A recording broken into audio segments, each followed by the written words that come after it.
I don't know how much of this interview we can use, but yeah, editing is going to be a nightmare.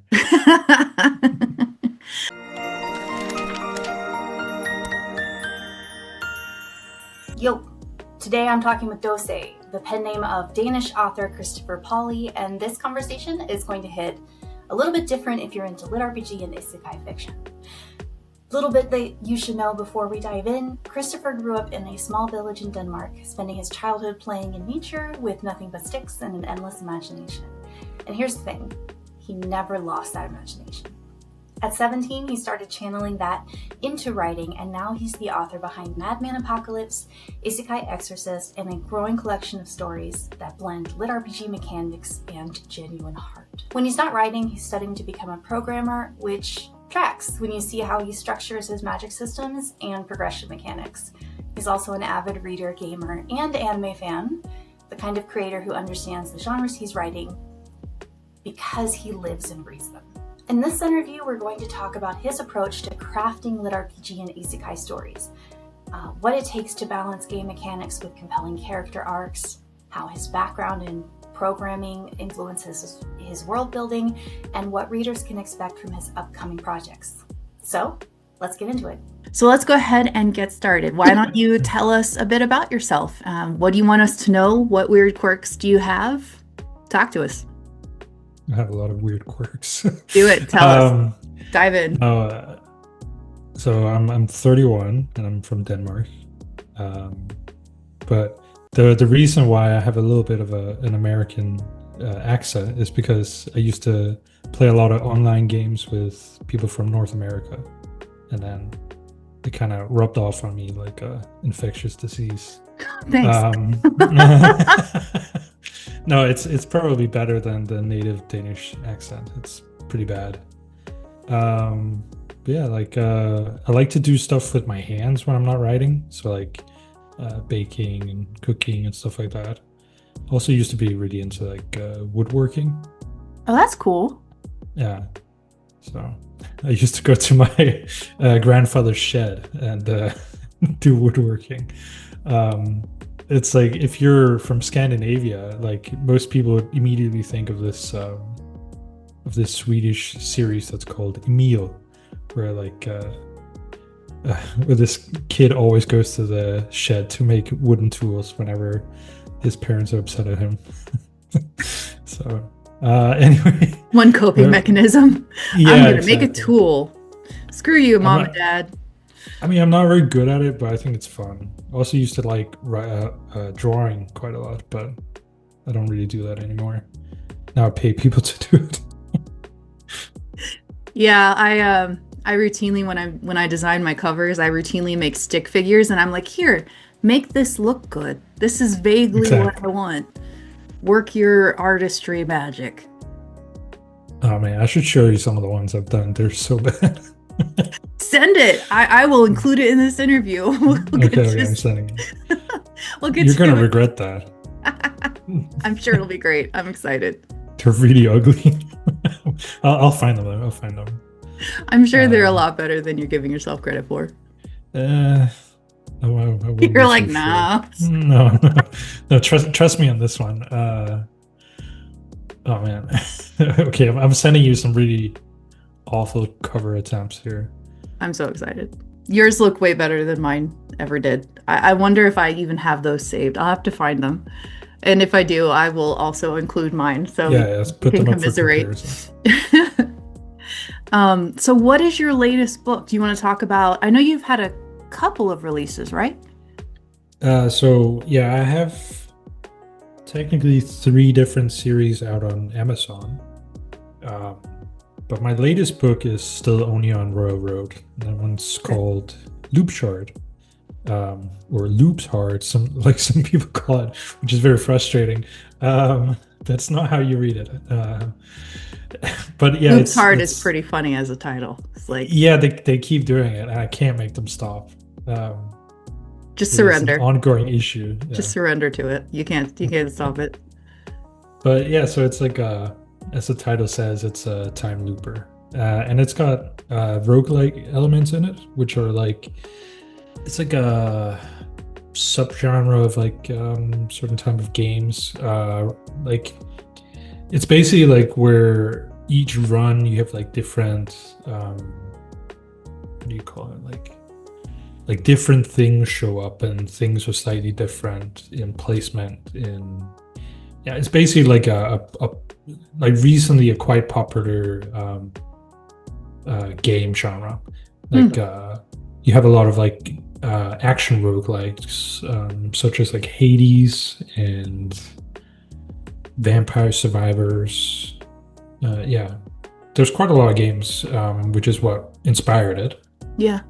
And I was kind of thinking, because normally those games, well, except for maybe Hades, but normally those games don't really have an overarching story. And I kind of like the idea of mixing the randomness of every loop into a story about someone looping.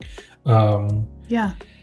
And Sounds normally, you know, challenging. like, yeah, but it's kind of fun. It means that like every new loop is different. And like normally, you know, like time loopers, it's like you go back and you do the same thing again and again. And I think it can kind of lead to like fatigue in the readers, For sure. because you don't want to tread the same ground repeatedly. But here, it's like every loop he has a different weapon and different skills and relics and stuff like that. Different skills And too. That's interesting. yeah, so it changes quite a lot. It's very based around like the weapons and the relics being the main driver of changes. Okay. But similar to like the roguelike games, there's like meta progression. So like it's progression that sticks with you through every loop. So he is getting progressively stronger as the story goes on. Okay. Yeah, I feel like that would be required because otherwise Yeah. it would just feel like what's the point? But so Yeah, having exactly. meta progression, I think that was a really good idea. Yeah. I can't take credit for it. It's okay. Uh, Totally take credit for it. I won't tell but anybody. but yeah, I mean, and then one thing I also did is that, so it's kind of like a tower crawler almost, because there's different stages and they Okay. get more and more complex and difficult. And one thing I wanted to do, because you're retreading ground often, I made it so each stage has like a lot of secrets and different ways to do stuff. Like just as an example, like the first stage has slimes, which are just, you know, the most basic fantasy enemy. But they all have like a core inside them, and you can pull out the core and put it into another slime to evolve it, for example. Or you can like pull them out of the slime and sell them later, stuff like that. So there's like a lot of like ways that the reader can discover all the secrets alongside the main character. So it's quite a lot of fun to write. Yeah. Is that an isekai? It's technically a system apocalypse. Okay. So like all of humanity is taking part in this game that's going through the stages. Okay. And then the main character is different because he gets, well, he's a normal person, but he gets the ability to loop back in time. But he's not the only person who can loop back. It's just the way he's doing it is different. Interesting. Yeah. Cool. So that's my newest story, and probably the biggest I've written so far in Royal Road. I think right now it's like 6,500 followers almost. That's fantastic. Congratulations. The last one was, I think the highest I went was 5,000 something. So yeah, so it's going pretty well, and the engagement is still really good. People are theory crafting a lot. That's which so was- fun. Yeah. I love the headcanon. Like, yes. Tell me your obscure ideas and stories. I want to hear them all. Yeah, I mean, so for Madman Apocalypse, I got quite a lot of like crazy like headcanon theories, like like because the main character in that story is an asylum patient, Right. and it's all based around like insanity being like a mechanic of the story. But the main character starts out being completely insane from the beginning, which is like his gimmick to being strong. And a lot of the commenters early on were like, I swear to God, if this story is just like his hallucination, then I'll be so upset. Yeah, that's another version of it was all a dream. Yeah, exactly. I was like, man, it would be so hilarious to do that. But at the same time, just it would totally obliterate the sense of the story. Save that for April Fool's Day. Yeah, exactly. It's like that'll be hey, actually he wakes up and he's still in the asylum. Then just put a giant "just kidding" at the bottom. Yeah, exactly. I mean, I had a lot of like weird ideas for Halloween and New Year's and April Fool's chapters and stuff like that. I just never have enough time to do them. Yeah, I hear it. You have so is that 4 active series or? No. Thank God. No. Yeah, I have currently 2 active. At one point, I had 3, and I wanted to. Yeah.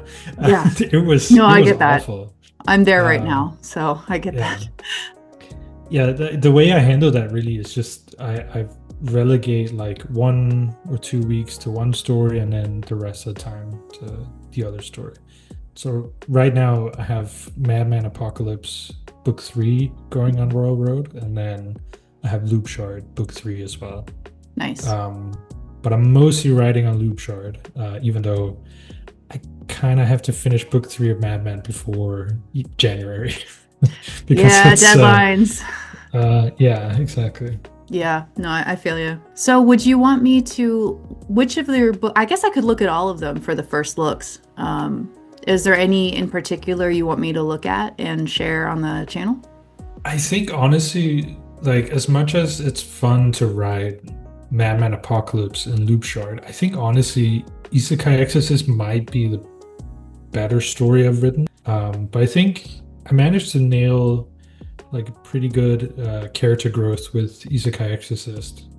Okay. Because you start out with a main character that's pretty naive and gets taken advantage of, and then once you get to the 3rd book, you have a main character that's really awesome to root for, I think.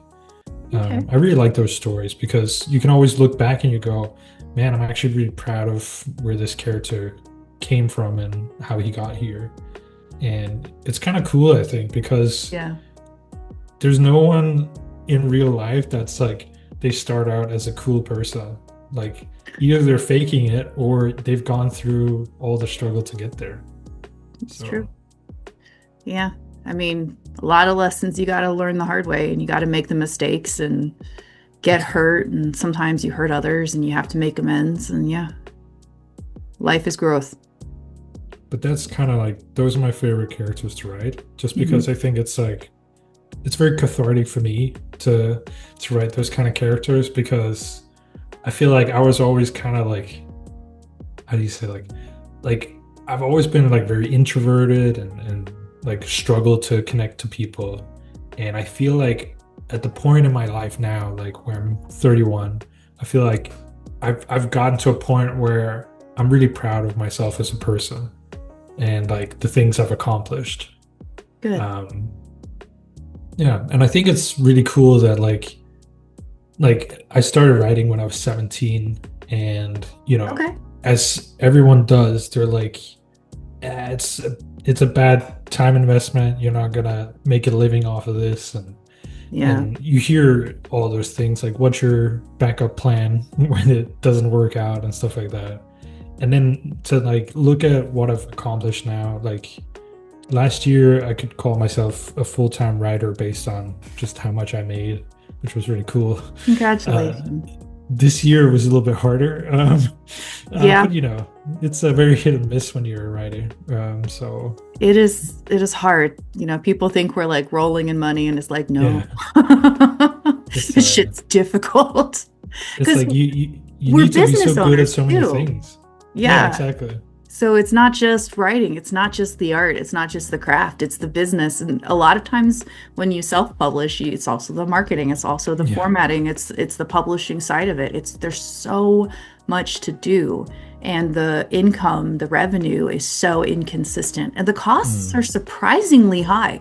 That was one thing when I first started out. I was like, how much is the cover? Well, that was fun. We went off on a tangent there, but I enjoyed it. So, if you could secretly watch someone reading your book in public, what was the question? Hold on. I think you mixed two of them. I did.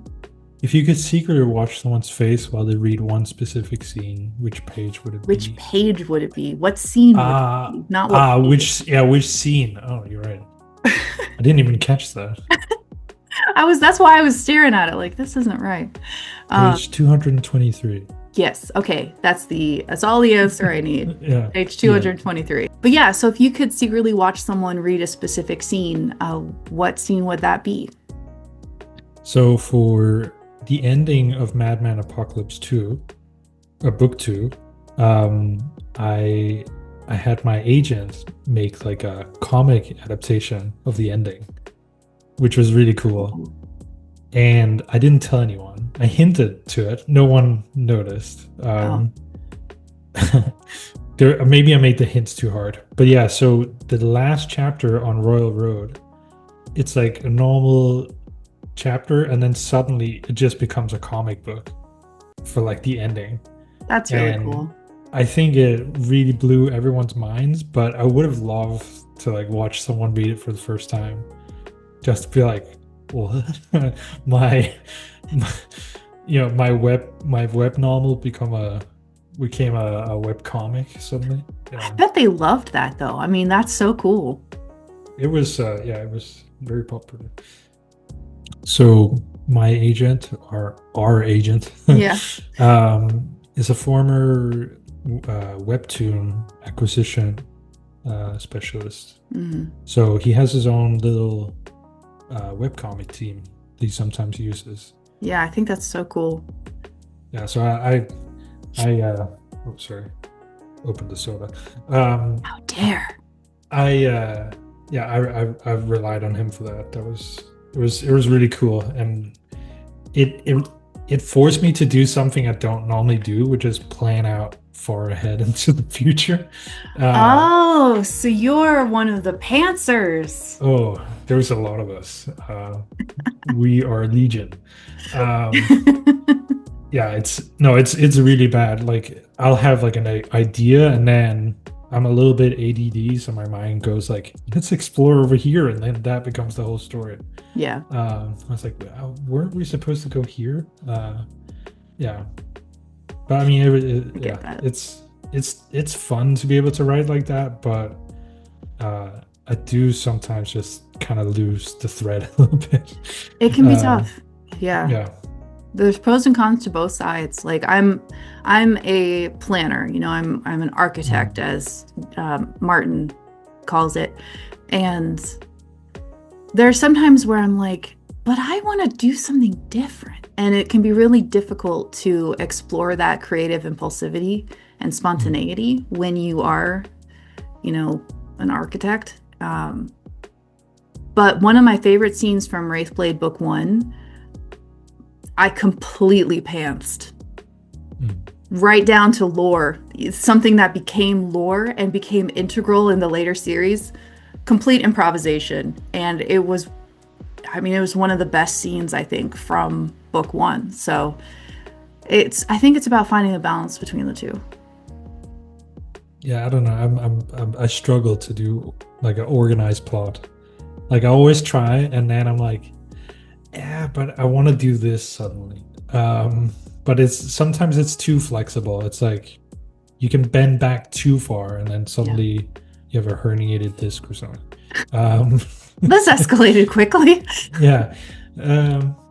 But yeah, I mean, it's. I think it works for web novels, but maybe less for fully complete books. Yeah, that is, if you're writing just for Amazon, I think it can work, absolutely, but you don't have that real-time feedback to help guide you, so it can be more difficult, I think.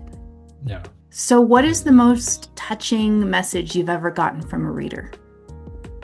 So I don't get these very often, but sometimes I get messages from people who just started out writing, and they're telling me like, oh, I read your story and it inspired me to start writing, which I think is probably one of the coolest things.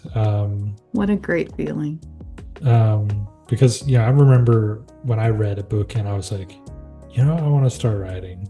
Yeah. And then, here I am. The end. But yeah, like, I think it's because I don't really write stories that maybe like don't capture people's hearts that much, that you would get like this scene really touched me kind of comment. But I think I've focused a lot on like the adventure part and like getting lost in worlds, and I think that really speaks to people who want to write, because it's like, I really like this world, I want to live in it, kind of thing. That's an interesting way to look at it. I think you might be right. Yeah, so like actually in the question she sent me, when I answered it, I wrote that like That's fantastic.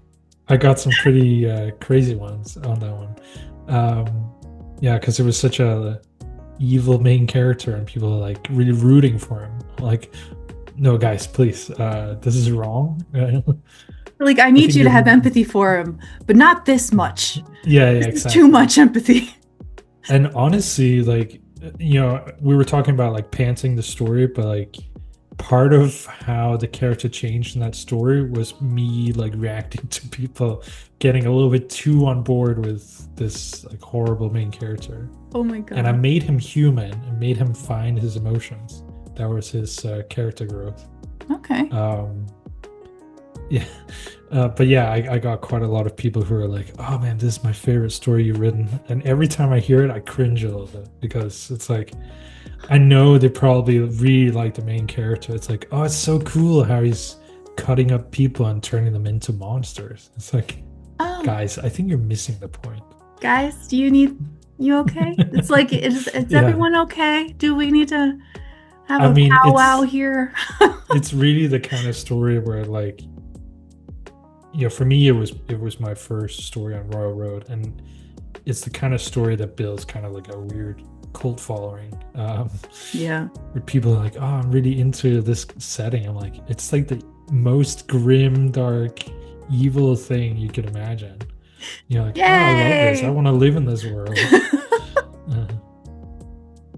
Oh, that's great. Well, talk about, or tell us about how we can give you money. Do you have a Patreon? Do you want people to buy your book on Amazon, read on Royal Road? Where can people honest, reach out to you? It's really hard for me to like self-promo like Patreon and stuff like that. Yeah. Even though it's like, hey, I need to live off of writing. I always find it really hard. But yeah, I have a Patreon, like I think it's just called Dosei.